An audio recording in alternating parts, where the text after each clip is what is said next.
প্রিয় দর্শক আসসালামু আলাইকুম। Welcome back to my channel delicious cooking by Tahira. আজকের পর্বে আপনাদেরকে ডিম আর পেঁয়াজ দিয়ে মাত্র 10 মিনিটে সকাল কিংবা বিকালের জন্য অসম্ভব মজাদার একটি ফাঁকিবাজি নাস্তার রেসিপি তৈরি করে দেখাবো। আশা করছি আজকের রেসিপি আপনাদের কাছে অনেক ভালো লাগবে।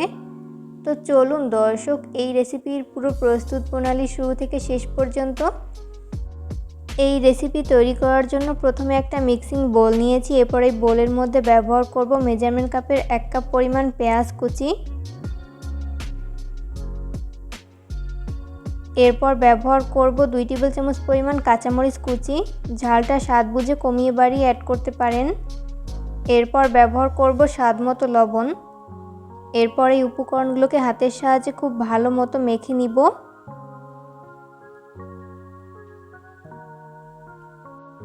এই পর্যায়ে মেখে নেওয়া হয়েছে। এরপর ব্যবহার করব রুম টেম্পারেচারে থাকা 4টা ডিম। ডিম যদি ফ্রিজে থাকে সেক্ষেত্রে রুমের স্বাভাবিক তাপমাত্রা এনে তারপর ব্যবহার করতে হবে।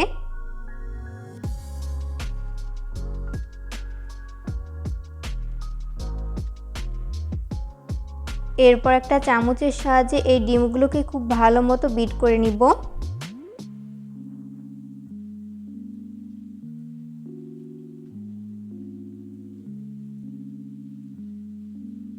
বিট করে নেওয়া হয়েছে। এরপর এই ডিমের মিশ্রণটিকে আমি একটা সাইডে রেখে দিব। অন্যদিকে আমি এখানে একটা বোল নিয়েছি। এরপর এই বোলের মধ্যে ব্যবহার করব মেজারমেন্ট কাপের 1/2 কাপ পরিমাণ বেসন। এরপর ব্যবহার করব 1/4 কাপ পরিমাণ চাউলের গুঁড়া। চাউলের গুঁড়া না থাকলে সেক্ষেত্রে আপনারা কর্নফ্লাওয়ার ব্যবহার করতে পারেন, তবে এই দুইটা উপকরণ ব্যবহার করতে হবে। এরপর ব্যবহার করব 1/2 চামচ পরিমাণ হলুদের গুঁড়া, 1/2 চামচ পরিমাণ মরিচের গুঁড়া। ঝালটা স্বাদ বুঝে কমিয়ে বাড়িয়ে অ্যাড করতে পারেন। এরপর ব্যবহার করব 1/4 চা চামচ পরিমাণ ভাজা জিরার গুঁড়া, 1/4 চা চামচ পরিমাণ চাট মশলা। সবশেষে ব্যবহার করব স্বাদ মতো লবণ। এরপর চামচের সাহায্যে এই শুকনো উপকরণগুলোকে খুব ভালো করে মিশিয়ে নিব।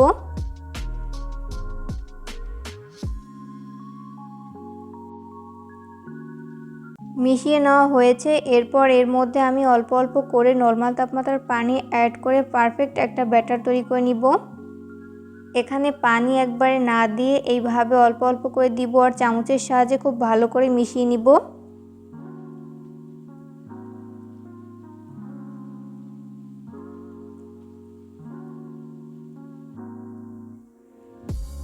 এই বেসনের মিশ্রণটি মাখাতে আমার এখানে 1/2 কাপের মতো পানি লেগেছে, আপনাদের কম বা বেশি লাগতে পারে।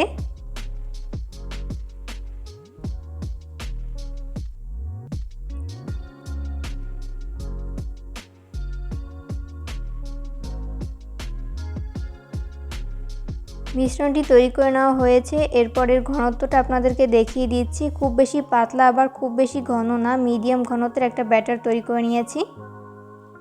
এরপর এটাকে একটা সাইডে রেখে দিব।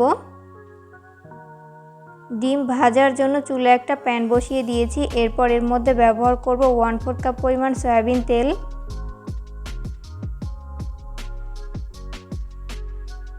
তেল যখন মিডিয়াম গরম হবে ওই পর্যায়ে আমি ডিমের মিশ্রণটি দিয়ে দিচ্ছি।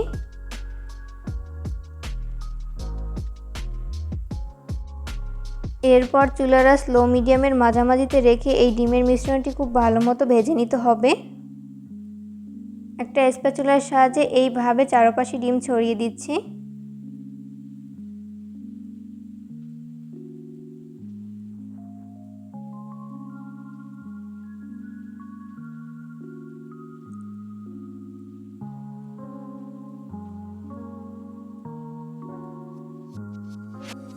ডিমের মিশ্রণটি ফ্রাই করতে করতে যখন কিছুটা কুকড হয়ে যাবে ওই পর্যায়ে আমি দুইটি অংশে ভাগ করে নিচ্ছি।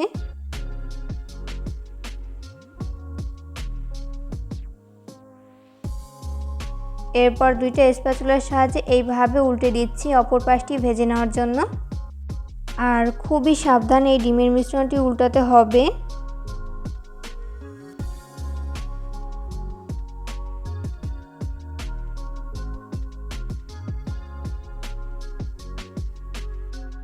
যখন ডিমের মিশ্রণ দুই পাশ ভালো মতো কুকড হয়ে যাবে ওই পর্যায়ে আমি যে কয়টা নাস্তা তৈরি করে নিব ওইভাবে ভাগ করে নিচ্ছি।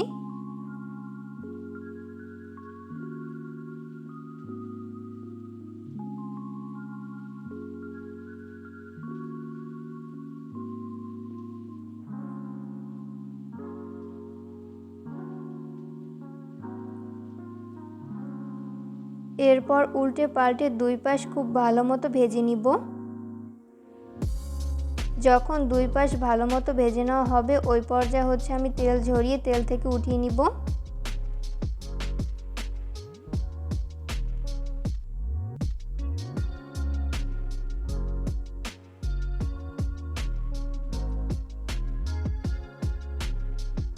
এরপর ওখান থেকে একটা ডিমের মিশ্রণ এই বেসনের গোলার মধ্যে খুব ভালো মতো কোট করে নিব।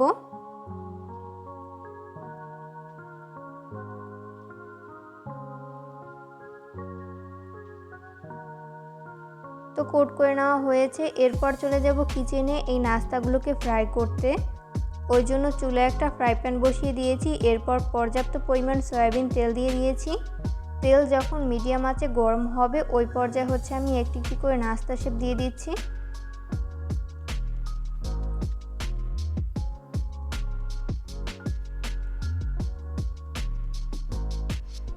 প্রথম ব্যাচে যতগুলো নাস্তা শেপ ধরে আমি ততগুলো দিয়ে দিয়েছি, বাকিগুলোকে পরের ব্যাচে ভেজে নিব।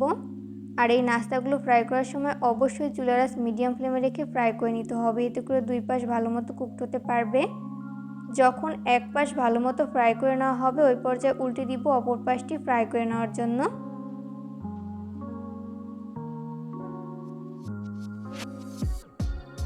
উল্টে পাল্টে নাস্তার শেপগুলো যখন দুই পাশ গোল্ডেন ব্রাউন কালার করে ভেজে নেওয়া হবে ওই পর্যায়ে আমি তেল ঝরিয়ে তেল থেকে উঠিয়ে নিব।